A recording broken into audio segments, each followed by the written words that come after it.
¿Cómo están? Bienvenidos. Esto es IA para el Mundo Streamia. Nos volvemos a encontrar para hablar de la inteligencia artificial. Hola Maxi, ¿cómo andás? Bienvenido. ¿Cómo estás, Luis? Hoy tenemos un programa especial por una particularidad, algo nunca visto hasta ahora en el programa. ¿De qué vamos a hablar? Vamos a hablar de inteligencia artificial en abogacía y tareas jurídicas, y vamos a hablar de inteligencia artificial involucrándose en puestos de fuerza de trabajo. Pero tenemos algo particular en el programa de hoy, que tenemos dos invitados. Efectivamente, hoy no está ni Caro y tampoco está Tommy. Están trabajando, así Desamparados. que desamparados, han sido reemplazados por la inteligencia artificial. Son los dos primeros afectados. Pero bueno, vamos a saludar a nuestros invitados porque tenemos mucho para hablar en este programa. Sebastián Rinaldi, de laburen.com. ¿Cómo andás? Todo bien, ¿cómo andan? Gracias Muy por la bien, invitación, chicos. muy bien. Interesante porque vamos a abordar la inteligencia artificial, el trabajo, la abogacía, el derecho con nuestro otro invitado. Así que bueno, bienvenido y gracias por acompañarnos. Gracias a ustedes.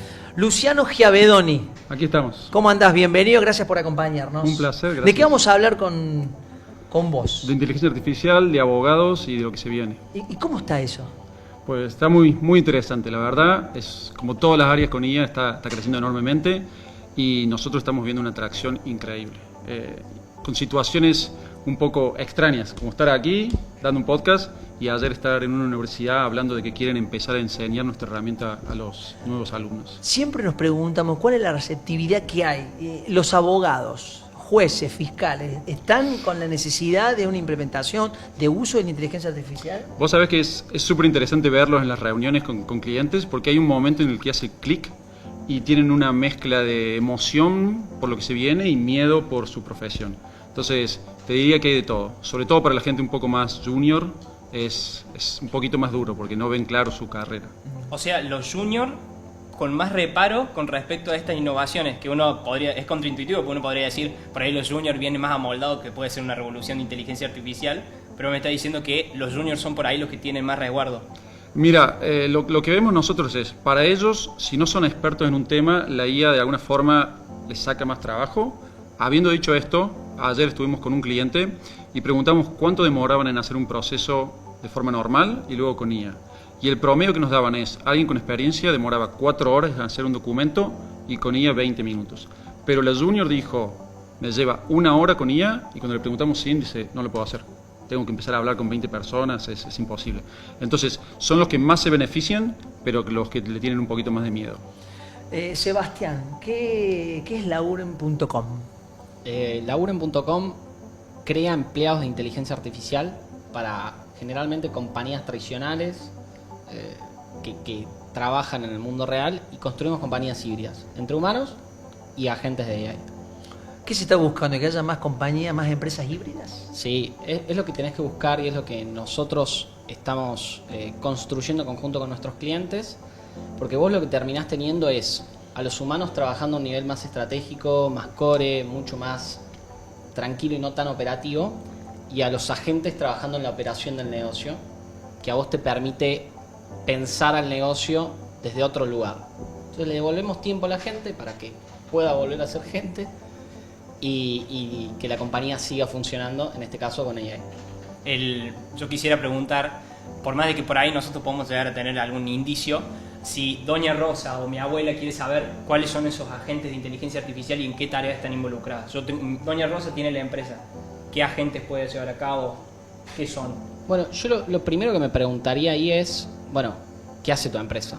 O sea, entender qué hace tu empresa es trabajar correctamente hacia atrás de lo que tenés que hacer o no hacer, ¿no? Porque si vos hoy en tu empresa tenés empleados de humanos, muy probablemente puedas tener empleados de inteligencia artificial haciendo muchas de esas tareas. Entonces lo que ustedes tienen que pensar es, che, yo contrataría a una persona para hacer esto, y esto es una tarea digital, esto es importante, sí o sí, dentro del mundo digital. Entonces, ¿yo contrataría a una persona para hacer esto o tengo una persona haciéndolo? ¿Sí o no? Si la respuesta es sí, y es dentro del mundo digital, muy probablemente lo puedas hacer con un agente. Entonces, hay un solapamiento directo de la gente que vos tenés o la que deberías tener y de las tareas que hacen hoy en día. Che, esto lo deberías hacer con AI. Fíjate qué haces vos hoy en la empresa, Doña Rosa, qué hace hoy en su empresa, dentro del mundo digital, y muy probablemente eso se puede automatizar. Sam Altman a principios de este año, 2025, dijo que los agentes de inteligencia artificial iban a transformar la fuerza laboral. Fue una frase muy conocida. Hoy, parados ya finalizando el año, ¿cómo ves que Doña Rosa fue receptiva o no a estos agentes de inteligencia artificial? Bueno, hay que ver si Doña Rosa contrató Laburo.com o no. Si En no caso de que lo contrató. Si lo contrató, lo que Doña Rosa tiene es hoy el 10 o el 20% de su mano de obra total mensual la generan los agentes y no humanos. O sea, donde antes tenía 5, 10, 12, 15 personas, hoy tenés agentes laburando y esas personas no se fueron de la compañía, hoy están trabajando a un nivel más estratégico. Están recuperando clientes, están siendo vendedores de la vieja escuela, están haciendo un tipo de soporte más enfocado en el éxito del cliente y no en responderle a las consultas varias. No están, por ejemplo, cargando facturas. A nosotros nos pasó, hay un montón de empresas tradicionales que tienen equipos de administración gigante que lo único que hacen es cargar datos en sistemas. ¿Cómo puede ser? Esa gente tiene un talento gigante que lo puede dedicar a otras cosas y que ese talento hoy se está desperdiciando en la compañía. Entonces, la decisión más humana que podemos tomar es usar más AI, no menos. ¿Y cuáles son los sectores que ustedes notan más requieren este servicio? Nosotros estamos viendo muchísimo en manufacturas, fábricas, distribuidoras, importadoras a rolete. Y en general lo estamos viendo muchísimo en empresas tradicionales que no eran tan receptivas con software. Nosotros pensamos al principio que nuestros clientes iban a ser empresas de software, que lo son, empresas de e-commerce, que tienen mucha más tecnología que una empresa tradicional, pero al final termina siendo que no. Un equipo de administración, de vendedores, lo tienen todos. Un equipo de conciliación bancaria, y si sos una compañía que más o menos tiene un tamaño, tenés una persona haciendo conciliación bancaria. Entonces, esas cosas la tienen todas las compañías, seas una hiperdigital o no. En el derecho, ¿cuáles son las tres áreas donde vos identificarías la necesidad de la implementación de la inteligencia artificial? A ver, el derecho es en todas las áreas casi. Si ves cualquier entrevista de la gente que predice lo que va a pasar en el futuro, dicen que una de las profesiones más afectadas va a ser los programadores, y yo soy programador, así que lo veo en primera línea, y los abogados. Porque básicamente gran parte de su estructura es generar documentos, lo cual la IA hace de forma muy buena, y analizar mucha información. Entonces, te diría que desde el paso 1, que para nosotros es la subida del caso, la subida de los documentos y el análisis, hasta tratar de entenderlo y finalmente escribir la respuesta, hoy por hoy, al menos con Argus, están utilizando IA de forma muy fuerte. ¿Y cómo funciona? ¿Cómo lo podrías sintetizar? Muy bien, un abogado o un despacho tiene un caso. Hoy por hoy muchas de las cosas, sobre todo aquí en Argentina o en Córdoba, están digitalizadas, así que básicamente tiene PDF subidos de la demanda, el expediente médico. Entonces lo suben a Argus. El primer paso que hacemos nosotros es un OCR. Extraemos toda la información de esos documentos, que es clave. Si no tenés bien la información, nada va a funcionar. Y estamos hablando en algunas veces documentos de texto, pero otras veces fotos de WhatsApp, telegramas escritos a mano. O sea que hay mucha ingeniería y mucho tiempo dedicado a extraer la información. Luego el sistema la procesa. Algunos de nuestros casos son de más de 1000 páginas, así que la verdad que te das cuenta que un humano le costaría bastante. Y te detecta incongruencias, temas que están faltando, y te hace un listado de todo lo que ve, que puede ser que no congenia, que puede ser un warning, que puede ser una pregunta que tiene, y le da al abogado la chance de como revisar el caso. Bien, una vez que se han dado esas respuestas, pasamos al paso final, que es la escritura. Nuestro objetivo no es simplemente ser un asistente donde te vamos dando lineamientos, sino lo que hacemos es generarte un borrador o casi un 90% del documento final ya escrito. Una vez que se ha hecho eso, está el último paso, que es algunas iteraciones. Casi siempre el documento que se termina necesita algunas vueltas, entonces lo que damos es un chat donde le podés hacer consultas por qué pusiste tal regla, por qué tal jurisdicción, o le podés pedir que te cambie algo. Eliminame este punto, reescribime esta parte, y se hacen 2 o 3 interacciones hasta que está el documento final y se descarga. Vamos a ir con un informe que has traído, Maxi, de adopción de inteligencia artificial en la República Argentina. ¿Qué dice? Así es.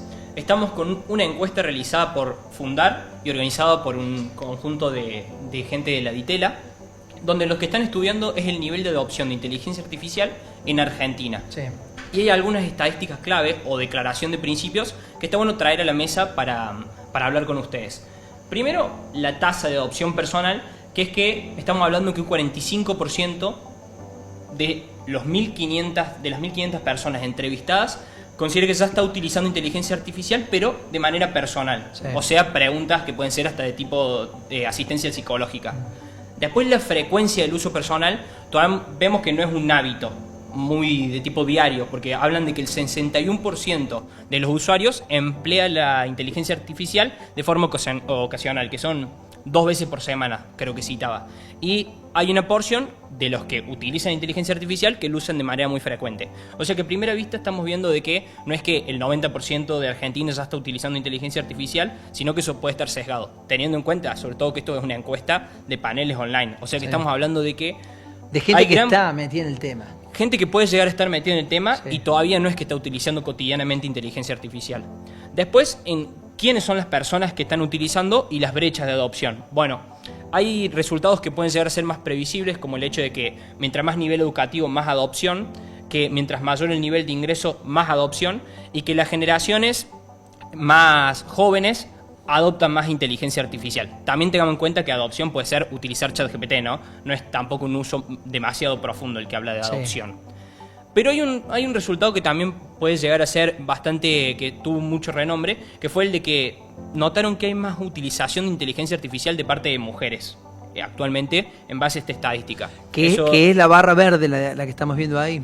La de mujeres, no. La de la barra verde consiste en los principales usos personales, que es el 69% de las personas Sí. que utilizan inteligencia artificial lo hacen para información y tareas cotidianas. Y acá hay algo que es muy interesante para traer a la mesa, que es en cuanto a la utilización de inteligencia artificial, pero a nivel de tipo empresarial, usos laborales de inteligencia artificial. A ver, le vamos a preguntar a Sebastián. Yo acá tengo una opinión un poco polémica con esto, que es un poco contraria, que es, una de las cosas que plantea esta encuesta es que la adopción viene generalmente de la gente, de los equipos, hacia arriba, ¿no? Pero esta adopción, a mí lo que me parece que está muy mal segmentada. O sea, usar ChatGPT es una cosa en tu trabajo y le podés pedir, respondeme este mail y cuánto te pudo haber ahorrado, un par de minutos y listo, o haceme este draft. Te puede haber ahorrado más o menos, pero no es una adopción empresarial seria en la que vos digas, todos los días de manera orgánica por los procesos de mi compañía estoy ahorrando cientos de horas de tal equipo, de tal empresa, o de mi trabajo, o no tengo que hacer más este reporte porque ahora se me hace en automático. Es más un uso ocasional que, por más de que sea frecuente, no genera una adopción seria en la compañía en términos de procesos. Y el problema de que venga que venga de la gente hacia la compañía es que generalmente no cambian los procesos core de la empresa. Entonces vos hacías una cosa de X forma y le pones un poquito de IA y decís, uy, qué copado, y te quedas ahí y no te das cuenta de que muy probablemente todo ese proceso se podía automatizar, o el 80% de ese proceso se podía hacer con la evolución de esto que son los agentes. Acá la encuesta, ¿qué te dice? Yo contextualizo que la encuesta justamente dice que existe una especie de revolución bottom-up. Eso es lo que se referencia a SEBA, que sería decir, la mayoría de las personas de empleados en una empresa están utilizando inteligencia artificial, Que es pero no es cierto. que es cierto, pero no es que hay una bajada desde arriba hacia abajo, decir, vamos a alfabetizar, o sea, vamos a tomar capacitaciones, porque dice que el 7% lo ha hecho nomás, y el 89% de los empleados de la empresa dicen que genera resultados. Entonces, como que ahí hay una especie de disociación entre que genera resultados, pero la empresa no lo está potenciando.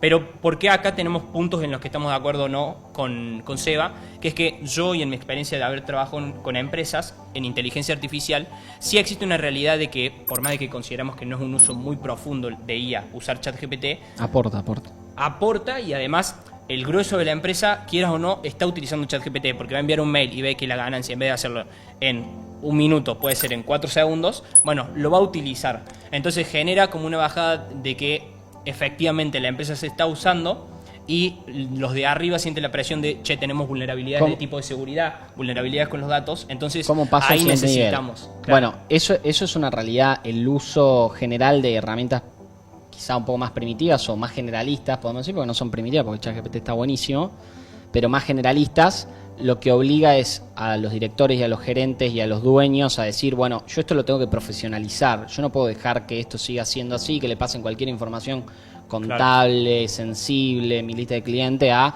un chat random de ChatGPT que seguro no tengo ni el pago premium que garantiza cierto nivel de seguridad de los datos.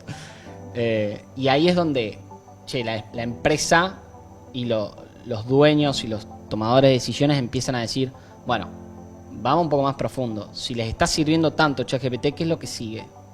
¿Cuál es el siguiente nivel de adopción? Entonces yo hablo siempre de agentes, ¿no? Que es lo único que sé. Por fuera de agentes no sé de nada. Y en agentes generalmente baja línea un dueño, un director, un gerente que dice, yo acá tengo 20 personas, tengo 5 personas, tengo 2 personas todos los días dedicando a esto. Necesito que haya 2 empleaditos de AI al lado de ellos para que ellos puedan hacer otras cosas. ¿En el derecho, en los estudios jurídicos pasa algo similar? Sí, nosotros también lo vemos así. Generalmente es el equipo de management, que es lo normal. Si ellos tienen mucha gente a cargo, lo que van a querer es que sean más eficientes, que sean más estándar. Entonces son ellos los que tratan de promoverlo. A su vez también hemos visto que, como siempre, el factor humano es el factor clave, más allá de que la tecnología sea perfecta. Uno de nuestros clientes nos quería poner unas condiciones de cuánto iba a durar el contrato, básicamente porque decían, yo tengo 3. Tengo Harvey, tengo Copilot, tengo todo, pero no lo quieren usar. Entonces no es tanto tu tecnología sea buena o no, es realmente la educación, cómo se los apoya, cómo se inserta la idea, cómo se excita y se mantiene la gente motivada. Entonces creo que va mucho ahí y generalmente lo vemos de arriba hacia abajo. Reducción de tiempos y costos. Sí. ¿Cómo lo están evaluando? ¿Cómo lo están viendo? ¿Cómo lo están procesando? Bueno, justamente lo que te comentaba, nosotros generamos dashboards para el management que conozca cómo van cambiando los tiempos. Y más o menos las cifras suelen ser eso que te decía, pasa de 4 horas a 20 minutos aproximadamente. Depende del tipo de caso y la expertise de la persona que lo esté utilizando. Pero no solamente me gusta basarme en el tiempo, hay otros factores muy importantes. Por ejemplo, en casos grandes, los abogados muchas veces tienden a leerlo por encima o no se pueden leer 1500 páginas. Entonces, estás reduciendo el tiempo, pero también la plataforma te detecta un montón de inconsistencias en los documentos que sería casi imposible. Y tenemos muchos ejemplos donde se lo está demandando por, no sé, un accidente de tránsito y en mitad del documento pone algo de una venta de un departamento, que nos pasaba el otro día. Y es porque usan templates, copian y pegan y se quedan cosas colgadas, entonces de eso vemos mucho. ¿El sector público está metiéndose en este tema? A ver, creo que todo sector está interesado y hemos hablado con muchos de ellos. Sin duda que es un proceso un poco más lento, con las empresas Enterprise nos lleva entre 4 y 6 meses, hacemos POCs, estamos muy encima. Con el sector público hemos intentado hacer lo mismo y hasta ahora vemos que el proceso es mucho más político, por así decirlo. Yo tengo la consulta de... ¿Estás viendo actualmente que la solución que ofrecen ustedes con respecto a lo que por ahí uno podría decir no muy informado en el tema de utilizar ChatGPT para hacer justamente esas tareas de preescritura o por ahí de asistencia en la lectura de documentos? Claro. ¿Cuál es la diferencia por ahí de lo que ofrecen ustedes con esas más estandarizadas de mercado? Bueno, ahora me voy a hacer un poquito de marketing, pero son muy distintas. A ver, si usas ChatGPT tenés que inventar o crear tu prompt, lo tenés que subir, tenés una forma a lo mejor medio errática, sobre todo si tenés un equipo, distintas personas lo hacen de distintas formas. Nosotros estandarizamos todo eso, es una UI muy simple donde no conoces el prompt y no sabes el motor que está por detrás, que eso es algo que a mí me gusta, siendo la parte técnica, mencionar mucho. Nosotros somos multimotor, multi-IA. ¿Qué significa? Que a lo largo del flujo usamos distintas aplicaciones de IA. En algunos casos Gemini para ciertas funciones o ChatGPT. ¿Por qué? Porque no hay una que sea mejor que las otras en todo. Entonces, si queremos procesar grandes documentos, utilizamos una. Si queremos escribir documentos con una forma puntual, utilizamos otra. Eso, usando solo una herramienta, no pondrías. Y el punto clave, creo que más le interesa, es lo que está de moda ahora, que es la jurisprudencia. Habrán escuchado que varios casos... abogados con ChatGPT presentaron demandas donde se inventaba jurisprudencia, que la IA todavía hace esto mucho de alucinar. Entonces nosotros trabajamos con partnerships y con nuestra propia base de datos donde tenemos todo indexado y te podemos mostrar esta jurisprudencia viene de aquí para darte la seguridad. Que un juez, ¿no? ¿No lo sancionaron? Sí, Rosario, sí, un juez, varios abogados. También es verdad que hay una cacería de brujas importante sobre la IA, entonces cualquiera de estas noticias se viraliza mucho porque hay mucha gente que no quiere o tiene miedo, entonces mantenerlo. Pero es verdad, en algunos casos alucina. Y invita un poco bueno, creo que en esto también estás de acuerdo, Seba, a quien quiera o no en el trabajo cuando estamos utilizando inteligencia artificial y sobre todo de tipos laborales, que uno tiene que tener una precisión, tenemos que situar el proceso con human in the loop. Sí, como siempre. Pero algo que nos pasaba... Siempre el repaso final lo hacen... Nosotros nunca queremos decir que le hacemos el documento al 100. Nos interesa que esté y que valide y le hacemos una serie de checks que tiene que marcar. Pero la parte humana también es interesante. Por ejemplo, tenemos un equipo muy grande de 50 abogados que trabajan para una empresa. Y básicamente decían, a mí no me convence la solución del documento porque lo hace de un formato y no es el formato que a mí me gusta, pero es el formato que le gusta a mi compañero. Entonces ahí empezás, ok, quiero usar una IA que me haga el proceso más fácil y más estandarizado, pero dentro del equipo cada uno tiene su forma de hacerlo. Entonces es súper interesante las preguntas que se generan. Bueno, y ahí es donde está lo difícil con AI, que vos tenés que poder permitirle a las compañías adoptar inteligencia artificial y agentes sin romperles la manera de operar.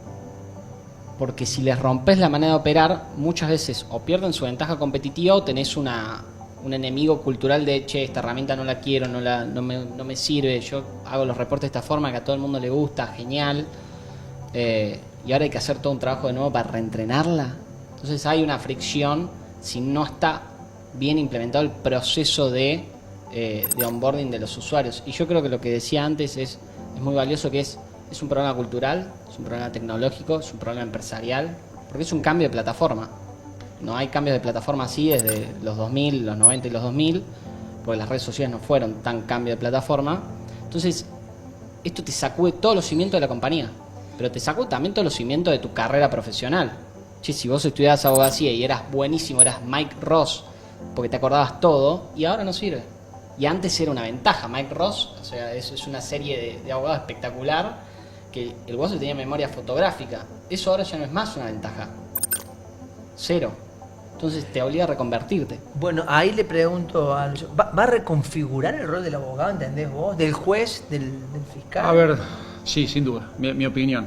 Si me pongo en creativo y en futurista, yo creo que va a ser... Vos vas a contratar tu IA abogado, yo voy a contratar a mi IA abogado y va a haber una IA juez. Y se van a pelear. Y entre ellos se van a pelear. Y el IA, y una IA de pagos. El IA juez debería tener un prompt abierto, sí, que todo el mundo pueda leer. Entonces, básicamente, las reglas que define la nación o quien fuese son públicas y luego tu estudio con su IA versus el mío. Pero bueno, creo que todavía estamos lejos de eso, pero para mí va a revolucionar. La semana pasada o la anterior estuvimos hablando con...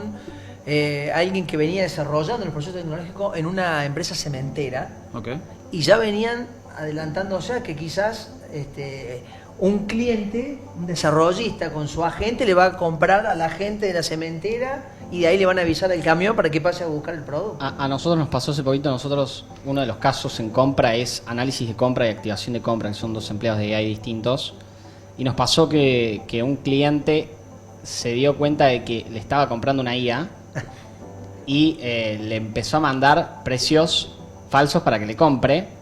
Y bueno, ahí está la diferencia entre usar ChatGPT. Si vos le hubieses pasado esa lista de precios y le decís, che, ChatGPT, ¿qué compre? Te va a decir que compre, no importa que te hayan hecho una cosa que se llama prompt injection, que es un tipo de ataque que, che, te estoy metiendo info falsa para que me compres más. Ahí el agente nuestro se activó con una cosa que se llama un guardarraíl, que le permite darse, che, este me está verseando. Pasame la info que tiene que ser, porque me está mintiendo con los precios. Entonces ahí es donde está la diferencia entre un agente random o un agente X que vos te armes y uno que sea confiable. Si comprabas mal, son millones que perdías ahí. Por ejemplo, en el caso de la cementera debe ser más. Sí. Entonces esa dinámica de humanos trabajando con agentes, agentes trabajando con agentes de otras compañías, intercompañías, intragobierno con compañías, es la dinámica real, es un mundo híbrido. Yo tengo una pregunta para ambos, que sería, vos decías que los juniors ahora están como en una especie de descolocados con el uso de por ahí esta herramienta de inteligencia artificial en el mundo jurídico. Sí. Y los programadores del palo del que vos venís, ¿qué le recomendás a esa persona en tipo de formación? Si tiene que ser un Vox Populi o tiene que ser una persona muy especializada. Bueno, buena pregunta. Primero, embrace lo que está cambiando. no puedes luchar porque es la realidad, sin duda. Entonces trata de aprender todo lo que puedas, trata de conectarte. Y para mí dicen que el aspecto de creatividad va a ser como cada vez más importante. Ahora, en vez de escribir vos el código, al menos en la parte de developers, vos ves lo que va haciendo y le vas dando de una forma creativa inputs para que salga un producto más valioso. Entonces se vuelven ese tipo de skills donde son mucho más importantes, no tanto acordarte de toda la información, sino el realmente poder conectar los dots y tener un poquito más de creatividad. Me quedé pensando en la respuesta recién. ¿Qué te imaginas acá a 10 años? ¿Cómo hace el edificio de tribunales? Ya hay poca gente en tribunales. Ya convengamos que ya los abogados lo hacen todo. Debería haber menos igual, ¿no? Pero ¿qué te imaginas de un estudio jurídico, de un juzgado? 10 años es mucho tiempo. La verdad que es mucho tiempo, así que no sé si me aventuraría a decir algo.